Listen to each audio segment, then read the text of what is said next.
तो दोस्तों, आज आपको सुनाऊंगी किस्मत का खेल। हरिराम एक कुशल और धनी व्यापारी था।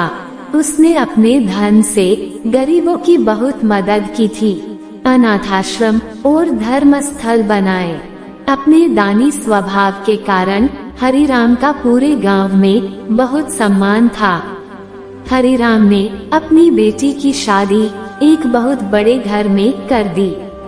फिर भी बेटी के भाग्य में सुख नहीं था, क्योंकि शादी के बाद पता चला कि बेटी का पति शराबी और जुआरी था।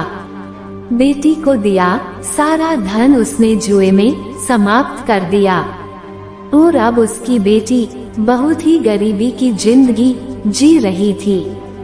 एक दिन हरिराम की पत्नी ने हरिराम से कहा, आप जानते ही हैं, हमारी बेटी का पति जुआरी है। अब हमारी बेटी बहुत दुखी है। आप हमारी बेटी की सहायता क्यों नहीं करते?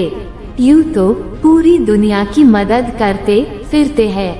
तब हरिराम ने कहा, भाग्यवान, जब तक हमारी बेटी और दामाद के भाग्य का उदय नहीं होगा, तब तक मैं चाहे कितनी भी सहायता कर लूं, उसका कोई फायदा नहीं होगा। जब बेटी और दामाद का भाग्य उदय होगा, अपने आप ही सुख का जीवन जीने लगेंगे और हर कोई उनकी मदद करने के लिए तत्पर रहेगा। लेकिन माँ का दिल ठहरा। अगर बेटी परेशान हो तो माँ कैसे आराम से रह सकती है?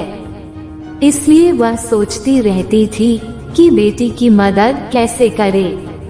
एक दिन हरिराम किसी काम से गांव के बाहर चले गए और इसका फायदा उठाकर हरिराम की पत्नी ने बेटी और दामाद को भोजन का न्योता भेज दिया। शाम होते होते बेटी और दामाद हरिराम के घर भोजन के लिए पहुंच गए। सासू माँ ने उनका बहुत आदर सत्कार किया और बहुत ही स्वादिष्ट भोजन करवाया और बड़े ही प्रेम से उनको विदा किया तथा जाते जाते एक टोकरी भरकर मोतीचूर के लड्डू भी भेंट स्वरूप अपने दामाद को दे दिए। हरिराम की पत्नी ने उन लड्डुओं के बीच में सोने के सिक्के छुपाकर रख दिए थे, जिससे बेटी की मदद भी हो जाएगी और दामाद जी को इसका पता भी नहीं चलेगा।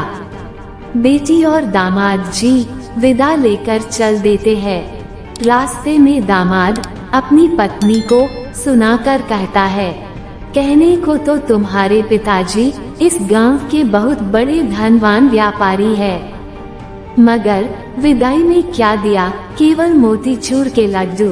कौन इतना वजन उठाएगा?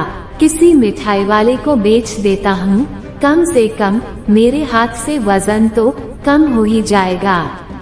ये बात कहकर दामाद ने लड्डू की टोकरी एक मिठाई वाले को बेच दी और बदले में कुछ रुपए ले लिए।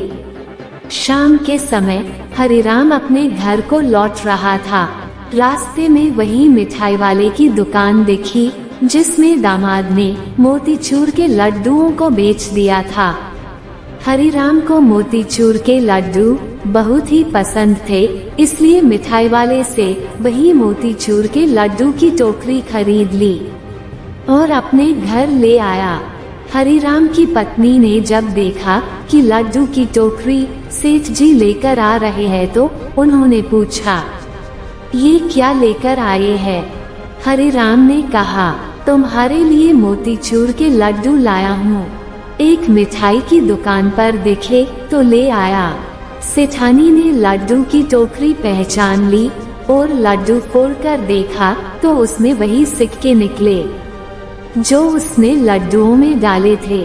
सेठानी ने ये सब देख अपना सर पीटा और हरिराम को पूरी बात बताई। फिर हरिराम ने कहा, जब तक भगवान किसी के भाग्य को नहीं जगाएगा, तब तक उसका भाग्य नहीं जागता। चाहे कोई कितना भी प्रयास क्यों ना कर ले। देखो, तुम्हारे ये सोने के सिक्के तुम्हारे पास वापस आ गए, क्योंकि ये सिक्के ना तो तुम्हारी बेटी और दामाद के भाग्य में थे और न ही मिठाई वाले के भाग्य में थे। तो दोस्तों, इससे हमें ये शिक्षा मिलती है कि वक्त से पहले और नसीब से ज्यादा किसी को कुछ नहीं मिलता। तो दोस्तों, उम्मीद है आपको कहानी अच्छी लगी होगी।